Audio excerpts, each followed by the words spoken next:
വളരെ ക്രൂരമായൊരു ചോദ്യമാണ് ഞാൻ ചോദിച്ചത്. ഇൻറ്റൻഷനായി തന്നെ ചോദിച്ചതാണ്. കാരണം ആ വിവാഹത്തിൽ നിന്ന് എനിക്ക് ഒഴിയണമായിരുന്നു. അത് മറ്റൊരു പെണ്ണിനോട് സ്നേഹം ഉണ്ടായിട്ടോ ശ്രേയെ യാതൊരു തരത്തിൽ സംശയം ഉണ്ടായിട്ടോ അല്ല.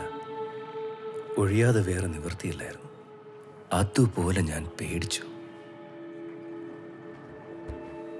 ഇഷ്ടപ്പെടുകയായതുകൊണ്ട് വേറൊന്നും ആലോചിച്ചില്ല. Things were moving happily. അപ്പോൾ ആ ആക്സിഡൻറ്റിലായി ഞാനൊരു അസ്ട്രോളജറെ കാണാനിടയായത്. ജസ്റ്റ് കാഷ്വലായി ഞാൻ ഞങ്ങളുടെ വിവാഹകാര്യം ചോദിച്ചു. എന്തൊക്കെയോ കണക്ക് കൂട്ടിയിട്ട് അയാൾ പറഞ്ഞ ആ മറുപടി,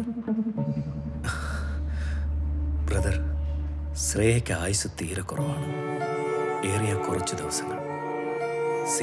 ഞാനും ഈ ആസ്ട്രോളജിയിലൊന്നും വിശ്വസിക്കുന്നില്ല.